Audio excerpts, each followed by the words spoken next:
ਸਤਿ ਸ੍ਰੀ ਅਕਾਲ। Ajit up TV ਦੇਖਣ ਵਾਲੇ ਸਾਰੇ ਦਰਸ਼ਕਾਂ ਦਾ ਅਜੀਤ ਖਬਰਾਂ ਦੇ ਅੱਜ ਦੇ ਇਸ ਬੁਲੇਟਿਨ ਦੇ ਵਿੱਚ ਮੈਂ ਕਮਲਪ੍ਰੀਤ ਸਿੰਘ ਬਹੁਤ-ਬਹੁਤ ਸਵਾਗਤ ਕਰਦਾ ਹਾਂ ਤੇ ਰੋਜ਼ਾਨਾ ਦੀ ਤਰ੍ਹਾਂ ਸਭ ਤੋਂ ਪਹਿਲਾਂ ਜਾਣਦੇ ਹਾਂ ਅੱਜ ਦੀਆਂ ਚੋਣਵੀਆਂ ਖਬਰਾਂ।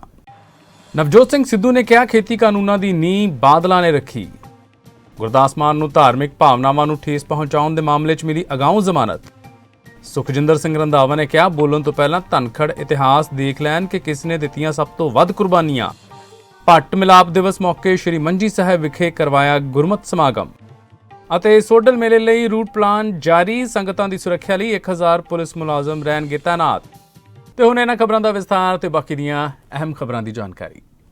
ਸਾਬਕਾ ਕੇਂਦਰੀ ਮੰਤਰੀ ਬੀਬਾ ਹਰਸਿਮਰਤ ਕੌਰ ਬਾਦਲ ਵੱਲੋਂ ਬੀਤੇ ਦਿਨ ਦਿੱਤੇ ਬਿਆਨ ਕਿ ਕਾਂਗਰਸ ਦੇ ਪ੍ਰਧਾਨ ਕੁਝ ਬੋਲ ਹੀ ਨਹੀਂ ਰਹੇ ਤੋਂ ਬਾਅਦ ਨਵਜੋਤ ਸਿੰਘ ਸਿੱਧੂ ਮੀਡੀਆ ਦੇ ਰੂਬਰੂ ਹੋਏ ਤੇ ਜੰਮ ਕੇ ਬਾਦਲਾਂ ਖਿਲਾਫ ਭੜਾਸ ਕੱਢੀ। ਸਿੱਧੂ ਨੇ ਕਿਹਾ ਡੰਕੇ ਦੀ ਚੋਟ ਤੇ ਕਹਿੰਦਾ ਹਾਂ ਕਿ 3 ਖੇਤੀ ਕਾਨੂੰਨਾਂ ਦੀ ਨੀਂਹ ਬਾਦਲਾਂ ਨੇ ਰੱਖੀ। ਉਹੀ ਇਸ ਦੇ ਨੀਤੀ ਨਿਰਮਾਤਾ ਹਨ। ਇਹ ਕਿਸਾਨਾਂ ਦੇ ਗੁਨਾਹਗਾਰ ਹਨ। ਨਵਜੋਤ ਸਿੰਘ ਸਿੱਧੂ ਨੇ ਕਿਹਾ ਕਿ ਬਾਦਲ 2013 ਚ ਕੰਟਰੈਕਟ ਐਕਟ ਲਿਆਏ। ਤਤਕਾਲੀ ਮੁੱਖ ਮੰਤਰੀ ਪ੍ਰਕਾਸ਼ ਸਿੰਘ ਬਾਦਲ ਨੇ ਪੰਜਾਬ ਕੰਟਰੈਕਟ ਬਿੱਲ 2013 ਪੇਸ਼ ਕੀਤਾ। ਇਹੀ ਕਾਨੂੰਨ 3 ਖੇਤੀ ਕਾਨੂੰਨਾਂ ਚੋਂ ਇੱਕ ਹੈ। ਇਸ ਵਿੱਚ MSP ਦੀ ਗੱਲ ਨਹੀਂ ਕੀਤੀ ਗਈ। 108 ਫਸਲਾਂ ਦਾ ਸ਼ੈਡਿਊਲ ਲਗਾਇਆ ਗਿਆ ਜਿਸ ਨੂੰ ਐਕਟ ਨਾਲ ਜੋੜ ਲਿਆ। 2 MSP ਵਾਲੀਆਂ ਫਸਲਾਂ ਵੀ ਸ਼ਾਮਲ ਕੀਤੀਆਂ ਗਈਆਂ ਤਾਂ ਜੋ MSP ਤੋਂ ਘੱਟ ਤੇ ਫਸਲ ਖਰੀਦੀ ਜਾ ਸਕੇ। ਤੇ ਮੈਂ ਡੰਕੇ ਦੀ ਚੋਟ ਦੇ ਉੱਤੇ it is with conviction that I say, it is with clarity that I say ਕਿ ਕੇਂਦਰ ਦੇ 3 ਕਾਲੇ ਕਾਨੂੰਨ इनकी नींव बादलों ने रखी। इनके ब्लूप्रिंट से सेध लेके दिशा निर्देश लेके सेंटर की मोदी सरकार ने ये तीनों काले कानून बनाए। नीति निर्माता इन 3 काले कानूनों के बादल हैं।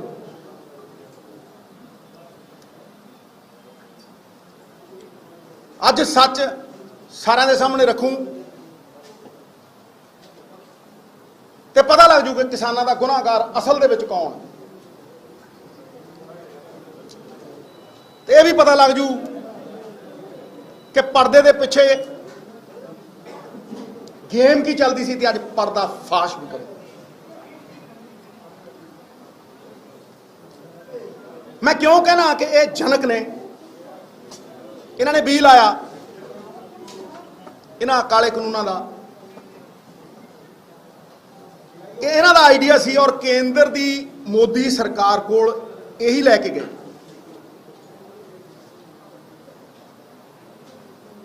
ਪਹਿਲਾਂ ਇਹਨਾਂ ਨੂੰ ਪੰਜਾਬ 'ਚ ਲਾਗੂ ਕੀਤਾ ਗਿਆ, ਫਿਰ ਮੋਦੀ ਸਰਕਾਰ ਕੋਲੋਂ ਪੂਰੇ ਦੇਸ਼ ਵਿੱਚ ਲਾਗੂ ਕਰਵਾਏ। ਆਈ ਸੇ ਕੈਟੇਗੋਰਿਕਲੀ। ਪੰਜਾਬ ਰਾਜ ਸਹਿਕਾਰੀ ਖੇਤੀਬਾੜੀ ਵਿਕਾਸ ਬੈਂਕ ਵੱਲੋਂ ਰਾਜ ਦੀਆਂ 75 PAD ਬੀਜ ਵੱਲੋਂ ਕਰਜ਼ਾ ਵੰਡ ਸਮਾਗਮ ਦਾ ਆਯੋਜਨ ਅੱਜ ਸ਼੍ਰੀ ਫਤਿਹਗੜ੍ਹ ਸਾਹਿਬ ਵਿੱਚ ਕੀਤਾ ਗਿਆ, ਜਿਸ ਵਿੱਚ ਵਿਸ਼ੇਸ਼ ਤੌਰ ਤੇ ਸਹਿਕਾਰਤਾ ਤੇ ਜੇਲ੍ਹ ਮੰਤਰੀ ਸੁਖਜਿੰਦਰ ਸਿੰਘ ਰੰਧਾਵਾ ਨੇ ਮੁੱਖ ਮਹਿਮਾਨ ਵਜੋਂ ਸ਼ਿਰਕਤ ਕੀਤੀ। ਇਸ ਦੌਰਾਨ ਮੰਤਰੀ ਸੁਖਜਿੰਦਰ ਸਿੰਘ ਰੰਧਾਵਾ ਨੇ ਕਿਹਾ ਕਿ ਪੰਜਾਬ ਪੱਧਰ ਤੇ ਸਮੂਹ PAD ਬੀਜ ਵੱਲੋਂ 204 ਲਾਭਪਾਤਰੀਆਂ ਨੂੰ ਲਗਭਗ 11 ਕਰੋੜ ਰੁਪਏ ਦੇ ਕਰਜ਼ੇ ਮਨਜ਼ੂਰ ਕੀਤੇ ਗਏ ਹਨ ਅਤੇ 254 ਲਾਭਪਾਤਰੀਆਂ ਨੂੰ ਕਰੀਬ 9 ਕਰੋੜ ਰੁਪਏ ਦਾ ਕਰਜ਼ਾ ਚੈੱਕ ਜਾਰੀ ਕੀਤੇ ਗਏ ਹਨ। ਉੱਥੇ ਹੀ ਦੂਜੇ ਪਾਸੇ ਸੁਖਜਿੰਦਰ ਸਿੰਘ ਰੰਧਾਵਾ ਨੇ ਕਿਹਾ ਕਿ ਹਰਿਆਣਾ ਭਾਜਪਾ ਦੇ ਪ੍ਰਧਾਨ OP ਧਨਖੜ ਨੂੰ ਕਿਸਾਨਾਂ ਉੱਪਰ ਕੋਈ ਵੀ ਟਿੱਪਣੀ ਕਰਨ ਤੋਂ ਪਹਿਲਾਂ ਇਤਿਹਾਸ ਦੇਖ ਲੈਣਾ ਚਾਹੀਦਾ ਹੈ ਕਿ ਸਭ ਤੋਂ ਵੱਧ ਕੁਰਬਾਨੀਆਂ ਪੰਜਾਬੀਆਂ ਨੇ ਦਿੱਤੀਆਂ ਹਨ। ਉਹਨਾਂ ਕਿਹਾ ਕਿ ਭਾਜਪਾ ਨੂੰ ਕਿਸੇ ਭਰਮ ਵਿੱਚ ਨਹੀਂ ਰਹਿਣਾ ਚਾਹੀਦਾ ਹੈ। ਦੇਖੋ BJP ਦਾ ਇੱਕ ਮੋਟਿਵ ਹੈ ਕਿ ਹਿੰਦੁਸਤਾਨ ਜਿਹੜੀ ਧਰਮ ਨਿਰਪੱਖ ਨਿਰੰਤਰ ਦੇਸ਼ ਕਿਹਾ ਜਿਹੜਾ ਸੈਕੂਲਰ ਸਟੇਟ ਜਿਹੜੀ ਹੈ ਹਿੰਦੁਸਤਾਨ ਦੀ, ਉਹਦੇ 'ਚ ਇੱਕ ਇਹੋ ਜਿਹਾ ਦੇਸ਼ ਭਗਤੀ ਦੇ ਉੱਤੇ ਪੰਜਾਬੀਆਂ ਦੀ ਖਾਸ ਕਰਕੇ ਦੇਸ਼ ਭਗਤੀ ਦੇ ਉੱਤੇ ਕੁਐਸਚਨ ਮਾਰਕ ਨਹੀਂ ਕਰੀ ਗਏ। ਸਾਨੂੰ ਧਨਖੜ ਦੀਆਂ ਜਾਂ ਹੋਰ ਕਿਸੇ ਕੋਲੋਂ ਸਰਟੀਫਿਕੇਟ ਲੈਣ ਦੀ ਜ਼ਰੂਰਤ ਨਹੀਂ। ਸਾਨੂੰ BJP ਕੋਲੋਂ ਪੰਜਾਬੀਆਂ ਨੂੰ ਜ਼ਰੂਰਤ ਨਹੀਂ ਦੇਸ਼ ਭਗਤੀ ਦੀ ਆਪਣੀ ਸ਼ੋਅ ਕਰਨੀ। ਇਹ ਦੇਸ਼ ਸਾਡਾ, ਪੰਜਾਬ ਨੇ ਦੇਸ਼ ਨੂੰ ਆਜ਼ਾਦੀ 'ਚ ਸਭ ਤੋਂ ਵੱਧ ਕੁਰਬਾਨੀਆਂ ਦੇ ਕੇ ਅੱਜ ਵੀ ਮੈਂ ਧਨਖੜ ਨੂੰ ਕਹਿੰਦਾ ਕਿ ਜੇ ਅੱਖਾਂ ਖੋਲ੍ਹਣੀਆਂ ਨੇ ਜਾਂ ਆਪਣੇ ਆਪ ਨੂੰ ਥੋੜ੍ਹਾ ਜਿਹਾ ਉੱਠੇ ਤੇ ਜਾ ਕੇ ਕਾਲੇ ਪਾਣੀ ਦੀ ਜਿਹੜੀ ਜੇਲ੍ਹ ਹੈ ਉਹਨੂੰ ਦੇਖ ਕੇ ਆਏ ਜਲਿਆਂਵਾਲੇ ਬਾਗ ਦਾ, ਜਿਹਦਾ ਉਹਨਾਂ ਨੇ ਨਾਮੋ ਨਿਸ਼ਾਨ ਮਿਟਾਉਣ ਦੀ ਕੋਸ਼ਿਸ਼ ਕੀਤੀ ਹੈ ਕਿ ਦੇਸ਼ ਭਗਤਾਂ ਨੂੰ ਕਿਵੇਂ ਗੋਲੀਆਂ ਲੱਗੀਆਂ, ਕਿਵੇਂ ਜਿਹੜੀਆਂ ਕੰਧਾਂ ਜਿਹੜੀਆਂ ਵਿੰਨ੍ਹੀਆਂ ਗਈਆਂ ਸੀ ਗੋਲੀਆਂ ਦੇ ਨਾਲ, ਉਹਨਾਂ ਦੇ ਉੱਤੇ ਉਹ ਜਿਹੜੇ ਸੁਨਹਿਰੀ ਜਿਹੇ ਰੰਗ ਦੀਆਂ ਫੋਟੋਆਂ ਲਾ ਦੇਣੀਆਂ। ਇਹ ਮੈਂ ਇਹਨੂੰ ਧਨਖੜ ਸਾਹਿਬ ਨੂੰ ਜਾਂ BJP ਨੂੰ ਆਪਣੀ ਇਹ ਪਾਰਟੀ ਨਹੀਂ ਸਮਝਦਾ ਕਿ ਜਿਹੜੀ ਪੰਜਾਬੀਆਂ ਨੂੰ ਜਾਂ ਹਿੰਦੁਸਤਾਨ ਨੂੰ ਪਿਆਰ ਕਰਦੀ ਹੋਏ। ਇਹਨਾਂ ਦਾ ਮੋਟਿਵ ਕੋਈ ਹੋ ਰਿਹਾ। ਇਹ ਐਕਚੁਅਲੀ ਇਹ ਪਾਰਟੀਆਂ ਜਿਹੜੀਆਂ ਨੇ, ਇਹ ਜਿਹੜੀਆਂ ਕੋਈ ਕਾਸਟ ਬੇਸਡ ਪਾਰਟੀ ਹੁੰਦੇ ਨੇ, ਇਹ ਜਿਹੜੀ ਆਜ਼ਾਦੀ ਦੀ ਜਿਹੜੀ ਆਜ਼ਾਦੀ ਦੀ ਲਹਿਰ ਸੀ ਉਹਨੂੰ ਢਾਲ ਲਾਉਣਾ ਚਾਹੁੰਦੀ, ਜਿਹੜੀ ਆਪਣਾ ਇਤਿਹਾਸ ਖਤਮ ਕਰਨ ਦੇ ਤੁਲੇ ਹੋਏ ਨੇ। ਤੇ ਸੰਯੁਕਤ ਕਿਸਾਨ ਮੋਰਚੇ ਦੇ ਜਿਹੜੇ ਸੱਚਖੰਡ ਸ਼੍ਰੀ ਹਰਿਮੰਦਰ ਸਾਹਿਬ ਸ਼੍ਰੀ ਦਰਬਾਰ ਸਾਹਿਬ ਨਾਲ ਸੰਬੰਧਿਤ ਗੁਰਦੁਆਰਾ ਸ਼੍ਰੀ ਮੰਜੀ ਸਾਹਿਬ ਦੀਵਾਨ ਵਿਖੇ ਭੱਟਾਂ ਦੇ ਗੁਰੂ ਸਾਹਿਬ ਨਾਲ ਮਿਲਾਪ ਨੂੰ ਸਮਰਪਿਤ ਵਿਸ਼ੇਸ਼ ਸਮਾਗਮ ਕਰਵਾਇਆ ਗਿਆ। ਇਸ ਮੌਕੇ ਸ਼੍ਰੀ ਅਖੰਡ ਪਾਠ ਸਾਹਿਬ ਦੇ ਭੋਗ ਉਪਰੰਤ ਸੱਚਖੰਡ ਸ਼੍ਰੀ ਹਰਿਮੰਦਰ ਸਾਹਿਬ ਦੇ ਹਜ਼ੂਰੀ ਰਾਗੀ ਜਥਿਆਂ ਨੇ ਗੁਰਬਾਣੀ ਕੀਰਤਨ ਕੀਤਾ। ਇਸ ਸਮਾਗਮ ਸਮੇਂ ਤਖਤ ਸ਼੍ਰੀ ਹਰਿਮੰਦਰ ਸਾਹਿਬ ਜੀ ਪਟਨਾ ਸਾਹਿਬ ਦੇ ਜਥੇਦਾਰ ਗਿਆਨੀ ਰਣਜੀਤ ਸਿੰਘ ਗੋਹਰੇ ਮਸਕੀਨ ਤੇ ਸੱਚਖੰਡ ਸ਼੍ਰੀ ਹਰਿਮੰਦਰ ਸਾਹਿਬ ਦੇ ਗ੍ਰੰਥੀ ਸਿੰਘ ਸਾਹਿਬ ਗਿਆਨੀ ਗੁਰਮਿੰਦਰ ਸਿੰਘ ਨੇ ਸੰਗਤ ਨਾਲ ਵਿਚਾਰ ਸਾਂਝੇ ਕਰਦਿਆਂ ਕਿਹਾ ਕਿ ਭੱਟ ਸਾਹਿਬਾਨ ਦੀ ਬਾਣੀ ਸ਼੍ਰੀ ਗੁਰੂ ਗ੍ਰੰਥ ਸਾਹਿਬ ਅੰਦਰ ਹੋਣ ਕਰਕੇ ਸੰਗਤਾਂ ਉਹਨਾਂ ਦਾ ਬੇਹੱਦ ਸਤਿਕਾਰ ਕਰਦੀਆਂ ਹਨ। ਉਹਨਾਂ ਕਿਹਾ ਕਿ ਸ਼੍ਰੀ ਗੁਰੂ ਗ੍ਰੰਥ ਸਾਹਿਬ ਅੰਦਰ ਦਰਜ ਭੱਟ ਸਾਹਿਬਾਨ ਦੀ ਬਾਣੀ ਮਨੁੱਖ ਨੂੰ ਆਪਣੇ ਗੁਰੂ ਪ੍ਰਤੀ ਪ੍ਰੇਮ ਅਤੇ ਸਮਰਪਣ ਭਾਵ ਦ੍ਰਿੜ ਕਰਵਾਉਂਦੀ ਹੈ। ਇਸ ਦੌਰਾਨ ਭੱਟਾਂ ਨਾਲ ਸੰਬੰਧਿਤ ਵੱਖ-ਵੱਖ ਜਥੇਬੰਦੀਆਂ ਦੇ ਅਹੁਦੇਦਾਰਾਂ ਤੇ ਮੈਂਬਰਾਂ ਨੂੰ ਗੁਰੂ ਬਖਸ਼ਿਸ਼ ਸਿਰਪਾਓ ਦੇ ਕੇ ਸਨਮਾਨਿਤ ਕੀਤਾ ਗਿਆ। ਜਿਹੜੇ ਵੀ ਭੱਟ ਸਾਹਿਬਾਨ ਸਭਾ ਸੁਸਾਇਟੀਆਂ ਦੇ ਮੁਖੀ ਆਏ ਨੇ ਫਤਿਹ। ਉਹਨਾਂ ਨੂੰ ਸੱਚਖੰਡ ਸ਼੍ਰੋਮਣੀ ਸ੍ਰੀ ਗੁਰਦੁਆਰਾ ਹਰਿਮੰਦਰ ਪ੍ਰਬੰਧਕ ਸਾਹਿਬ ਜੀ ਕਮੇਟੀ ਵੱਲੋਂ ਵੱਲੋਂ ਸੱਚਖੰਡ ਸ੍ਰੀ ਹਰਿਮੰਦਰ ਸਾਹਿਬ ਜੀ ਦੇ ਸਮੁੱਚੇ ਪ੍ਰਬੰਧ ਵੱਲੋਂ ਗੁਰੂ ਜੈਸੀਆਂ ਸੰਗਤਾਂ ਦੇ ਮਹਾਨ ਉਦਮ ਸਹਿਯੋਗ ਦੇ ਸਦਕਾ ਅੱਜ ਭੱਟ ਸਾਹਿਬਾਨਾਂ ਦਾ ਜੋ ਸਤਿਗੁਰੂ ਪਾਤਸ਼ਾਹ ਮਹਾਰਾਜ ਸਾਹਿਬ ਜੀ ਦੇ ਨਾਲ ਮਿਲਾਪ ਹੋਇਆ, ਉਸ ਦਿਹਾੜੇ ਨੂੰ ਭੱਟ ਮਿਲਾਪ ਦਿਵਸ ਦੇ ਵੱਲੋਂ ਬੜੀ ਸ਼ਰਧਾ ਭਾਵਨਾ ਅਦਬ ਸਤਿਕਾਰ ਦੇ ਨਾਲ ਗੁਰਦੁਆਰਾ ਸ੍ਰੀ ਮੰਜੀ ਸਾਹਿਬ ਦੀਵਾਨ ਹਾਲ ਵਿਖੇ ਮਨਾਇਆ ਗਿਆ ਹੈ, ਜਿਸ ਦੇ ਸੰਬੰਧ ਵਿੱਚ ਅਖੰਡ ਪਾਠ ਸਾਹਿਬਾਂ ਦੇ ਭੋਗ ਪਾਏ ਗਏ, ਗੁਰਬਾਣੀ ਜੀ ਦਾ ਰਸ ਪਿੰਨਾ ਕੀਰਤਨ ਹੋਇਆ, ਗੁਰਮਤਿ ਵਿਚਾਰਾਂ ਦੀ ਸਾਂਝ ਹੋਈ ਹੈ। ਜਿਨ੍ਹਾਂ ਭੱਟ ਸਾਹਿਬਾਨਾਂ ਨੇ ਦੇਸ਼ਾਂ ਦਸਾਂਤਰਾਂ ਦਾ ਰਟਨ ਕਰਦਿਆਂ ਹੋਇਆਂ ਆਤਮਿਕ ਸ਼ਾਂਤੀ ਦੀ ਖੋਜ ਕਰਦਿਆਂ ਧੰਨ ਗੁਰੂ ਨਾਨਕ ਦੇਵ ਸਾਹਿਬ ਮਹਾਰਾਜ ਜੀ ਦੇ ਦਰ ਦਾ ਆ ਕਰਕੇ ਆਸਰਾ ਤੱਕਿਆ। ਗੁਰੂ ਅਰਜਨ ਦੇਵ ਸਾਹਿਬ ਮਹਾਰਾਜ ਦੇ ਮੁਬਾਰਕਬਾਦ ਚਰਨ ਕਵਲਾਂ ਵਿੱਚ ਆ ਕਰਕੇ ਉਹਨਾਂ ਨੇ ਬਿਨੈ ਕੀਤੀ ਕਿ ਸਤਿਗੁਰੂ ਪਾਤਸ਼ਾਹ ਮਹਾਰਾਜ ਤਪਦੇ ਹੋਏ ਹਿਰਦਿਆਂ ਦੇ ਅੰਦਰ ਸ਼ਾਂਤੀ ਵਰਤਾਓ, ਸ਼ੁਭ ਐਸਾ ਉਪਦੇਸ਼ ਬਖਸ਼ੋ ਜਿਸ ਨੂੰ ਕਮਾ ਕਰਕੇ ਅਸੀਂ ਆਤਮਿਕ ਸ਼ਾਂਤੀ ਦੇ ਪਾਤਰ ਬਣ ਸਕੀਏ। ਤਾਂ ਸਤਿਗੁਰੂ ਪਾਤਸ਼ਾਹ ਮਹਾਰਾਜ ਸਾਹਿਬ ਜੀ ਨੇ ਉਸ ਵੇਲੇ ਇਹਨਾਂ ਭੱਟ ਸਾਹਿਬਾਨਾਂ ਨੂੰ ਬਚਨ ਕਹੇ ਸਨ ਕਿ ਵੱਡੇ ਸਤਿਗੁਰੂ ਗੁਰੂ ਨਾਨਕ ਸਾਹਿਬ ਜੀ ਅਕਾਲ ਪੁਰਖ ਪਰਮੇਸ਼ਰ ਦਾ ਸਰੂਪ ਹੋਏ ਹਨ, ਉਹਨਾਂ ਸਤਿਗੁਰਾਂ ਦੀ ਸਿਫਤ ਕਰੋ। ਤੇ ਭੱਟ ਸਾਹਿਬਾਨਾਂ ਨੇ ਕਿਹਾ ਸੀ ਸਤਿਗੁਰੂ ਪਾਤਸ਼ਾਹ ਜੀ, ਸਿਫਤ ਕਰਨ ਦਾ ਢੰਗ ਜੋ ਤਰੀਕਾ ਹੈ ਆਪ ਜੀ ਰਸਨਾ ਤੋਂ ਉਚਾਰਨ ਕਰਕੇ ਸਾਨੂੰ ਸਰਵਣ ਕਰਵਾਓ। ਤਾਂ ਪਹਿਲਾਂ ਗੁਰੂ ਅਰਜਨ ਦੇਵ ਸਾਹਿਬ ਮਹਾਰਾਜ ਨੇ 20 ਸਵਈਏ ਜਿਹੜੇ ਗੁਰੂ ਨਾਨਕ ਸਾਹਿਬ ਪਰਮੇਸ਼ਰ ਵਾਹਿਗੁਰੂ ਦੀ ਸਿਫਤ ਦੇ ਵਿੱਚ ਉਚਾਰਨ ਕੀਤੇ। ਉਸ ਤੋਂ ਬਾਅਦ ਫਿਰ ਸਮੁੱਚੇ ਭੱਟ ਸਾਹਿਬਾਨਾਂ ਨੇ ਗੁਰੂ ਨਾਨਕ ਸਾਹਿਬ ਜੀ ਤੋਂ ਲੈ ਕੇ 5ਵੇਂ ਸਰੂਪ ਗੁਰੂ ਅਰਜਨ ਦੇਵ ਸਾਹਿਬ ਜੀ ਤੱਕ ਸਤਿਗੁਰਾਂ ਦੀ ਸਿਫਤ ਆਪਣੀ ਬਾਣੀ ਦੇ ਦੁਆਰਾ ਕੀਤੀ। ਜਿਸ ਬਾਣੀ ਦਾ ਸਤਿਕਾਰ ਕਰਦਿਆਂ ਫਿਰ ਸਤਿਗੁਰੂ ਜੀ ਨੇ ਗੁਰਬਾਣੀ ਦੇ ਨਾਲ ਰਲਾਏ ਲਿਖਿਆ ਇਹਨਾਂ ਭੱਟ ਸਾਹਿਬਾਨਾਂ ਦੀ ਬਾਣੀ ਸ੍ਰੀ ਗੁਰੂ ਗ੍ਰੰਥ ਸਾਹਿਬ ਜੀ ਦੇ ਅੰਦਰ ਦਰਜ ਕੀਤੀ। ਭੱਟ ਸਾਹਿਬਾਨਾਂ ਦੀ ਜਦੋਂ ਬਾਣੀ ਪੜ੍ਹਦੇ ਉਹਨਾਂ ਵਿੱਚ ਸਤਿਗੁਰੂ ਦੀ ਸਿਫਤ, ਗੁਰੂ ਦੀ ਵਡਿਆਈ ਤੇ ਉਹਨਾਂ ਦੀ ਜਿਹੜੀ ਐਸੀ ਨਿਮਰਤਾ ਹੈ ਅੰਦਰੋਂ ਡੁੱਲ ਕੇ ਪੈਂਦੀ ਹੈ। ਸੋ ਸਾਨੂੰ ਵੀ ਅੱਜ ਪ੍ਰੇਰਨਾ ਲੈਣੀ ਚਾਹੀਦੀ ਕਿ ਭੱਟ ਸਾਹਿਬਾਨਾਂ ਦੇ ਪਾਏ ਹੋਏ ਪੂਰਨਿਆਂ ਤੇ ਚੱਲ ਕੇ ਆਪਣਾ ਵੀ ਜੀਵਨ ਨਿਮਰਤਾ ਵਾਲਾ ਬਣਾਈਏ, ਸਤਿਗੁਰੂ ਪਾਤਸ਼ਾਹ ਮਹਾਰਾਜ ਦੀ ਸਿਫਤ ਕਰੀਏ, ਗੁਰੂ ਦੀ ਬਾਣੀ ਪੜ੍ਹੀਏ ਤੇ ਸਤਿਗੁਰੂ ਪਾਤਸ਼ਾਹ ਦੀ ਕਿਰਪਾ ਦੇ ਪਾਤਰ ਬਣੀਏ। ਜਿਵੇਂ ਭੱਟ ਸਾਹਿਬਾਨਾਂ ਨੇ ਆਤਮਿਕ ਸ਼ਾਂਤੀ ਹਾਸਲ ਕੀਤੀ, ਅੱਜ ਅਸੀਂ ਵੀ ਜੇ ਉਹ ਸ਼ਰਧਾ ਅਪਣਾ ਲਈਏ ਤੇ ਸਤਿਗੁਰੂ ਦੀ ਕਿਰਪਾ ਦੇ ਪਾਤਰ ਬਣ ਕੇ ਅਸੀਂ ਵੀ ਆਤਮਿਕ ਸ਼ਾਂਤੀ ਜਿਹੜੀ ਮਹਿਸੂਸ ਕਰ ਸਕਦੇ, ਪ੍ਰਾਪਤ ਕਰ ਸਕਦੇ ਹਾਂ। ਦਾਸ ਇੰਨਾ ਕੁਝ ਕਹਿੰਦਾ ਹੋਇਆ ਖੇਮਾਂ ਦਾ ਜਾਜਕ ਸਮੁੱਚੀਆਂ ਸੰਗਤਾਂ ਨੂੰ ਇਸ ਭੱਟ ਸਾਹਿਬਾਨਾਂ ਦੇ ਮਿਲਾਪ ਦਿਵਸ ਦੀਆਂ ਬਹੁਤ ਬਹੁਤ ਵਧਾਈਆਂ ਦਿੰਦਾ ਹੈ ਜੀ। ਵਾਹਿਗੁਰੂ ਜੀ ਕਾ ਖਾਲਸਾ, ਵਾਹਿਗੁਰੂ ਜੀ ਕੀ ਫਤਿਹ। ਪੰਜਾਬ ਦੇ ਮਸ਼ਹੂਰ ਗਾਇਕ ਗੁਰਦਾਸ ਮਾਨ ਨੂੰ ਧਾਰਮਿਕ ਭਾਵਨਾਵਾਂ ਨੂੰ ਠੇਸ ਪਹੁੰਚਾਉਣ ਦੇ ਮਾਮਲੇ ਵਿੱਚ ਅੱਜ ਹਾਈ ਕੋਰਟ ਤੋਂ ਰਾਹਤ ਮਿਲ ਗਈ ਹੈ।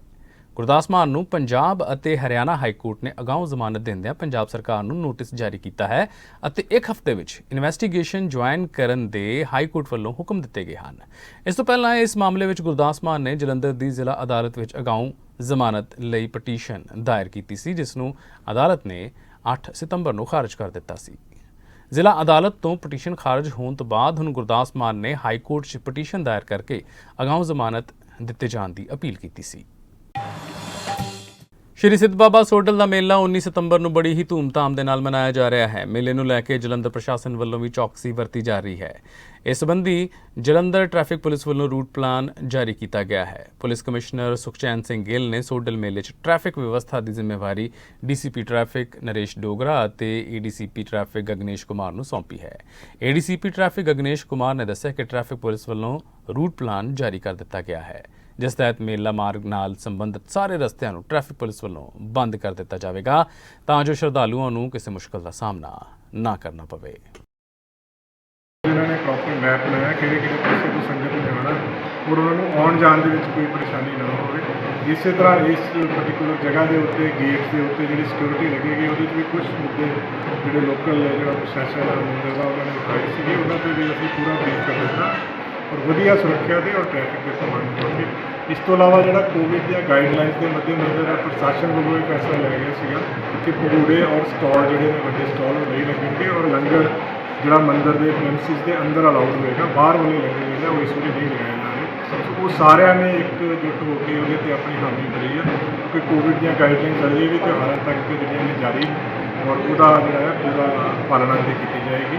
ਔਰ ਸਾਡੇ ਵੱਲੋਂ ਪਬਲਿਕ ਨੂੰ ਇਹ ਅਪੀਲ ਆ ਕਿਉਂਕਿ ਬਹੁਤ ਇਕੱਠ ਹੋਣਾ, ਇੱਕੋ ਜਗ੍ਹਾ 'ਤੇ ਕਾਫੀ ਲੋਕਾਂ ਦਾ ਇਕੱਠ ਹੋਣਾ ਹੈ, ਆਪਣਾ ਕੋਵਿਡ ਦੀਆਂ ਗਾਈਡਲਾਈਨਸ ਜਿਹੜੀਆਂ ਉਹਦੀ ਪਾਲਣਾ ਆਪ ਹੀ ਯਕੀਨੀ ਬਣਾਉਣ, ਮਾਸਕ ਪਾ ਕੇ ਰੱਖਣ, ਆਪਣੇ ਆਪ ਨੂੰ ਇਸ ਚੀਜ਼ ਤੋਂ ਬਚਾ ਕੇ ਰੱਖਣ।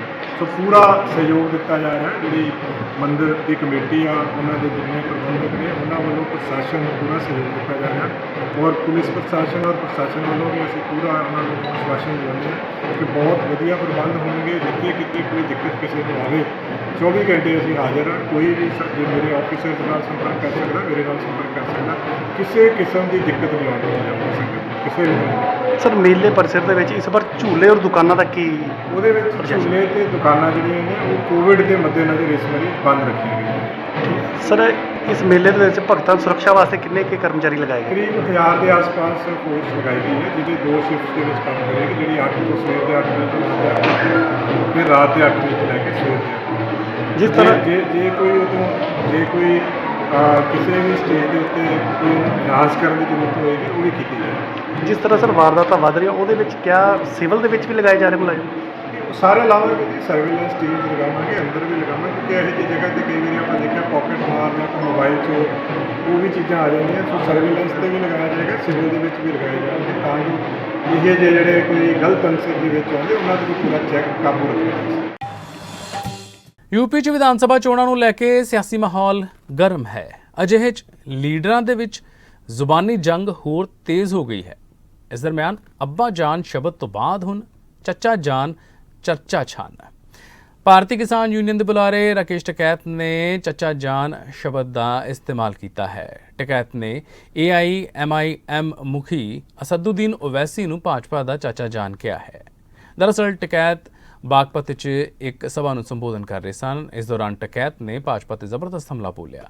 ਟਕੈਤ ਨੇ ਕਿਹਾ ਭਾਜਪਾ ਦੇ ਚਾਚਾ ਜਾਨ ਅਸਦੁਦੀਨ ਓਵੈਸੀ ਯੂਪੀ ਆ ਗਏ ਹਨ। ਜੇਕਰ ਓਵੈਸੀ ਭਾਜਪਾ ਨੂੰ ਗਾਲ ਵੀ ਕੱਢਣਗੇ ਤਾਂ ਵੀ ਉਹਨਾਂ ਤੇ ਕੋਈ ਕੇਸ ਦਰਜ ਨਹੀਂ ਹੋਵੇਗਾ क्योंकि भाजपा ते ओवैसी एक ही टीम है। बीजेपी का चाचा जान आ चुका है उत्तर प्रदेश में, ओवैसी नाम का इनका चाचा जान है। बीजेपी का चाचा जान और आ चुका है उत्तर प्रदेश में, उसका सहारा लेंगे, उसको फुल आशीर्वाद है। वो गाली देगा, ये कोई मुकदमा दर्ज नहीं करेंगे, वो कुछ भी कहेगा, इनका चाचा जान है, बुला कर जाए बहुत मन्नतों के बाद में आ चुका है वो यहाँ पे, वो बर्बाद करेगा इस किसानों को यहाँ से। ये सब A और B टीम है, इनकी चाल समझने की जरूरत है आपको। और आपने देख भी लिया होगा ये षड्यंत्र रचेंगे, ये चुनाव के टाइम पे भी षड्यंत्र रचेंगे आपने जिला पंचायत में देखा, अगर बागपत के लोग मजबूत ना होते तो कोई जीत सकता था? क्रांतिकारी लोग थे बागपत के। ਪੰਜਾਬ ਵਿੱਚ 1 ਲੱਖ ਨੌਜਵਾਨਾਂ ਨੂੰ ਸਰਕਾਰੀ ਨੌਕਰੀਆਂ ਦੇਣ ਦੇ ਟੀਚੇ ਵੱਲ ਕਦਮ ਵਧਾਉਂਦਿਆਂ ਮੁੱਖ ਮੰਤਰੀ ਕੈਪਟਨ ਅਮਰਿੰਦਰ ਸਿੰਘ ਦੀ ਅਗਵਾਈ ਵਾਲੀ ਪੰਜਾਬ ਸਰਕਾਰ ਵੱਲੋਂ ਵੱਖ-ਵੱਖ ਵਿਭਾਗਾਂ ਵਿੱਚ ਖਾਲੀ ਪਈਆਂ ਅਸਾਮੀਆਂ ਨੂੰ ਭਰਨ ਅਤੇ ਯੋਗ ਉਮੀਦਵਾਰਾਂ ਨੂੰ ਰੁਜ਼ਗਾਰ ਦੇਣ ਲਈ ਜਲਦ ਹੀ ਇੱਕ ਹੋਰ ਵਿਸ਼ਾਲ ਭਰਤੀ ਮੁਹਿੰਮ ਵਿੱਢੀ ਜਾਵੇਗੀ। ਇਸ ਸੰਬੰਧੀ ਜਾਣਕਾਰੀ ਦਿੰਦਿਆਂ ਅੱਜ ਇੱਥੇ ਮੁੱਖ ਸਕੱਤਰ ਸ਼੍ਰੀਮਤੀ ਵਿਨੀ ਮਹਾਜਨ ਨੇ ਸਾਰੇ ਪ੍ਰਸ਼ਾਸਕੀ ਵਿਭਾਗਾਂ ਨੂੰ ਸਿੱਧੇ ਕੋਟੇ ਦੀਆਂ ਖਾਲੀ ਪਈਆਂ ਅਸਾਮੀਆਂ ਸੰਬੰਧੀ ਰੁਜ਼ਗਾਰ, ਉਤਪਤੀ, ਹੁਨਰ ਵਿਕਾਸ ਅਤੇ ਸਿਖਲਾਈ ਵਿਭਾਗ ਨਾਲ ਤੁਰੰਤ ਜਾਣਕਾਰੀ ਸਾਂਝੀ ਕਰਨ ਦੀ ਹਦਾਇਤ ਕੀਤੀ ਤਾਂ ਜੋ ਸੂਬਾਈ ਰੋਜ਼ਗਾਰ ਯੋਜਨਾ ਦੇ ਦੂਜੇ ਪੜਾਅ ਨੂੰ ਸ਼ੁਰੂ ਕੀਤਾ ਜਾ ਸਕੇ। ਇੱਥੇ ਪ੍ਰਸ਼ਾਸਕੀ ਸਕੱਤਰਾਂ ਦੇ ਨਾਲ ਸੂਬਾਈ ਰੋਜ਼ਗਾਰ ਯੋਜਨਾ ਦੀ ਸਮੀਖਿਆ ਕਰਨ ਲਈ ਸੱਦੀ ਮੀਟਿੰਗ ਦੀ ਪ੍ਰਧਾਨਗੀ ਕਰਦਿਆਂ ਸ਼੍ਰੀਮਤੀ ਮਹਾਜਨ ਨੇ ਸਾਰੇ ਵਿਭਾਗਾਂ ਦੇ ਮੁਖੀਆਂ ਨੂੰ ਆਪਣੇ ਵਿਭਾਗਾਂ ਵਿੱਚ ਖਾਲੀ ਅਸਾਮੀਆਂ ਲਈ ਮੰਗ ਭੇਜਣ ਦੀ ਪ੍ਰਕਿਰਿਆ ਵਿੱਚ ਤੇਜ਼ੀ ਲਿਆਉਣ ਦੇ ਨਿਰਦੇਸ਼ ਵੀ ਦਿੱਤੇ ਤਾਂ ਜੋ ਇਹਨਾਂ ਅਸਾਮੀਆਂ ਤੇ ਜਲਦ ਤੋਂ ਜਲਦ ਭਰਤੀ ਕਰਕੇ ਲੋਕਾਂ ਨੂੰ ਨਿਰਵਿਘਨ ਅਤੇ ਮੁਸ਼ਕਲ ਰਹਿਤ ਸੇਵਾਵਾਂ ਪ੍ਰਦਾਨ ਕੀਤੀਆਂ ਜਾ ਸਕਣ। ਕੇਂਦਰ ਸਰਕਾਰ ਨੇ ਦੂਰਸੰਚਾਰ ਖੇਤਰ ਵਿੱਚ ਵੱਡੇ ਸੁਧਾਰਾਂ ਦਾ ਐਲਾਨ ਕੀਤਾ ਹੈ। ਇਸ ਤਹਿਤ ਦੂਰਸੰਚਾਰ ਖੇਤਰ ਲਈ ਰਾਹਤ ਪੈਕੇਜ ਦੀ ਪ੍ਰਵਾਨਗੀ ਦੇ ਨਾਲ ਆਟੋਮੈਟਿਕ ਰਸਤੇ ਦੁਆਰਾ 100% ਵਿਦੇਸ਼ੀ ਸਿੱਧੇ ਨਿਵੇਸ਼ ਦੀ ਆਗਿਆ ਦਿੱਤੀ ਗਈ ਹੈ। ਕੇਂਦਰੀ ਮੰਤਰੀ ਅਨੁਰਾਗ ਠਾਕੁਰ ਵੱਲੋਂ ਪ੍ਰੈਸ ਕਾਨਫਰੰਸ ਕੀਤੀ ਗਈ। ਇਸ ਦੌਰਾਨ ਉਹਨਾਂ ਆਟੋ ਇੰਡਸਟਰੀ ਨੂੰ ਲੈ ਕੇ ਬਣਾਈ ਨਵੀਂ ਸਕੀਮ ਬਾਰੇ ਜਾਣਕਾਰੀ ਦਿੱਤੀ। ਕੇਂਦਰੀ ਮੰਤਰੀ ਨੇ ਕਿਹਾ ਕਿ ਭਾਰਤ ਦੀ ਮੈਨੂਫੈਕਚਰਿੰਗ ਸਮਰੱਥਾ ਵਧਾਉਣ ਲਈ ਆਟੋ ਕੰਪੋਨੈਂਟ ਅਤੇ ਡਰੋਨ ਉਦਯੋਗ ਲਈ 26,058 ਕਰੋੜ ਰੁਪਏ ਦੇ ਪੈਕੇਜ ਦੀ ਯੋਜਨਾ ਨੂੰ ਪ੍ਰਵਾਨਗੀ ਦੇ ਦਿੱਤੀ ਹੈ। ਉਹਨਾਂ ਦਾਅਵਾ ਕੀਤਾ ਕਿ ਇਸ ਨਾਲ 7.5 ਲੱਖ ਤੋਂ ਵੱਧ ਲੋਕਾਂ ਨੂੰ ਵਾਧੂ ਰੋਜ਼ਗਾਰ ਮਿਲਣ ਦੀ ਉਮੀਦ ਹੈ। The government has approved production link incentive scheme for auto industry, auto component industry, drone industry to enhance India's manufacturing capabilities.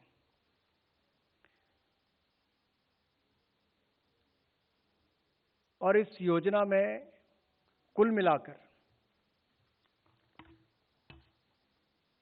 26,058 crore रुपए का प्रावधान किया गया है। पीएलआई स्कीम जो हमारी ऑटोमोबाइल, ऑटो कंपोनेंट इंडस्ट्री और ड्रोन इंडस्ट्री के लिए है, इसके कुल मिलाकर 26,058 करोड़ का प्रावधान किया गया है, जिसमें से ऑटो सेक्टर के लिए 25,938 करोड़ रुपए का प्रावधान रहेगा और ड्रोन सेक्टर के लिए 120 करोड़ रुपए का प्रावधान किया जाएगा।